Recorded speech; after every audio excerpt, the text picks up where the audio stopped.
कैसे हैं सब लोग? हिमाचल प्रदेश लोक सेवा आयोग से एक वैकेंसी आई है असिस्टेंट इंजीनियर इलेक्ट्रिकल के लिए। तो इसमें जो लोग इच्छुक होंगे अप्लाई कर सकते हैं।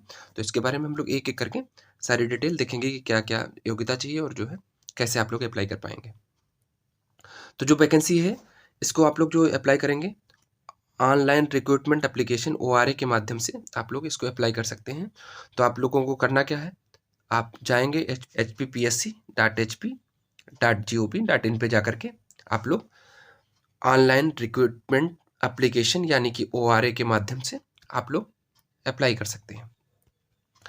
उसके बाद में जो इसमें महत्वपूर्ण चीज़ें बतानी है आप लोगों को, सबसे पहले कि हाई स्कूल का सर्टिफिकेट जो आपका है वो एज ए एज प्रूफ काम करेगा।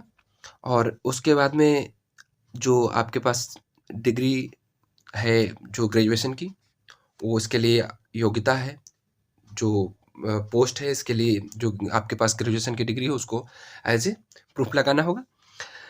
अगर आपके पास आपको कोई रिजर्वेशन चाहिए या रिजर्व कैटेगरी में आते हैं हिमाचल प्रदेश के, तो आपका जो है वहाँ का निवास प्रमाण पत्र आपको लगाना होगा और संबंधित जाति प्रमाण पत्र आपको संबंधित सर्टिफिकेट जिससे आपको जो है रिजर्वेशन चाहिए वो लगाना पड़ेगा।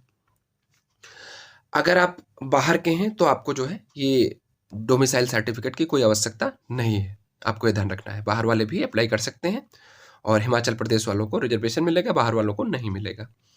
जो पोस्ट थी ये असिस्टेंट इंजीनियर इलेक्ट्रिकल के लिए, और ये जो 76 पोस्ट हैं, 76 पोस्ट हैं, इसमें कैटेगरी वाइज डिवाइडेड है।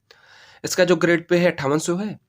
16,650 से लेकर के 39,100 रुपये के बीच में पे किया जाएगा इसके लिए।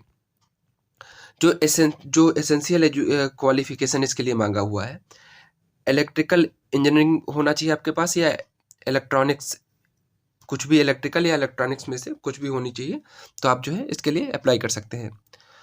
अगली जो डिटेल आपको बतानी है, अगर आपके पास डिजाइनिंग में या कंस्ट्रक्शन वर्क में इसमें आपके पास एक्सपीरियंस है तो आपको वरीयता दी जाएगी।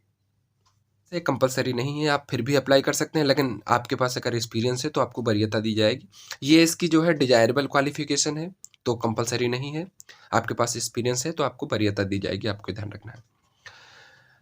प्लस आपके पास जो आप लोग हिमाचल प्रदेश के लिए जो लोग हैं उनको तो पता ही होगा, जो बाहर के लोग हैं उनको हिमाचली ट्रेडिशन कल्चर उसके बारे में जानकारी होनी चाहिए।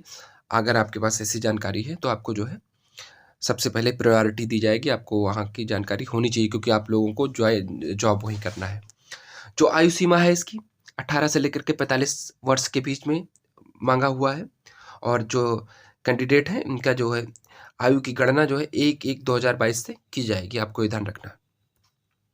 अगली जो डिटेल आपको बताने की है, आप लोग जो है ऑनलाइन आवेदन ऑनलाइन रिक्रूटमेंट एप्लीकेशन के माध्यम में नहीं ओआरए के माध्यम से जाकर के भरेंगे। और उसके बाद में जो इसके एग्जाम के लिए जो फी है 400 रुपये, जो हिमाचल प्रदेश के जनरल कैटेगरी के लोग हैं उनको 400 रुपये देना है। प्लस जो किसी भी स्टेट से आते हैं उनको 400 ही पे करना है, 400 ही पे करना है, क्योंकि वो जो बाहर के लोग हैं वो सारे के सारे जनरल कैटेगरी में ही कैलकुलेट किए जाएंगे, काउंट किए जाएंगे।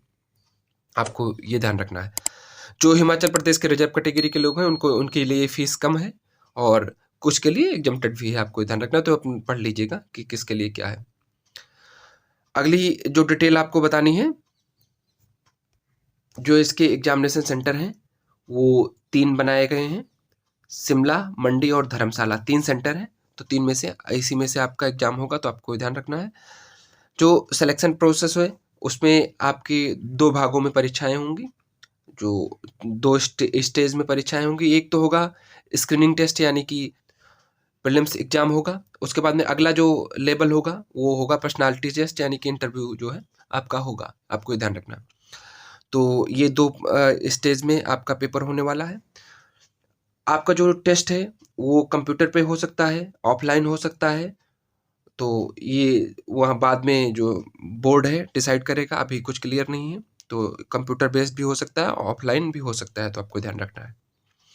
अगली जो डिटेल आपको बताने की है कि आप लोग का सिलेबस यहाँ पे दिया हुआ है। सिलेबस आप लोग यहाँ से पूरा देख लीजिएगा, पूरा पढ़ लीजिएगा। इसी आधार पे आप लोग तैयारी भी कर सकते हैं, सिलेबस के आधार पे ये पूरा दे रखा है।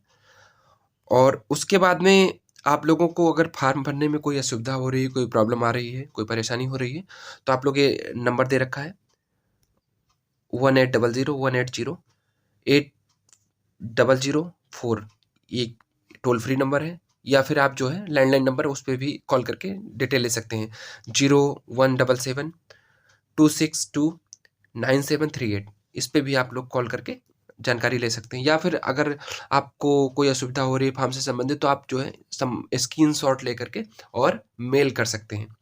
जो आपको ये जानकारी दी जाएगी वर्किंग आवर में 10 से लेकर के 5 के बीच में। आप कोई भी सवाल हो तो आप पूछ सकते हैं वहाँ से जा करके, और बाकी कोई असुविधा होगी नहीं आई थिंक फॉर्म भरने में। तो आपको, आप जब फॉर्म भरेंगे तो उसमें जो सारे जो आपने डिटेल फिल कर दी है वो तो चेकलिस्ट पे जा करके चेक कर देना है आपको, और उसके बाद में आपको फॉर्म सबमिट कर देना। तो आपको एक छोटी सी डिटेल थी, जो लोग इसके लिए एलिजिबल हैं और ज़रूर अप्लाई करें। बाकी अपना ख्याल रखें। Thanks for watching.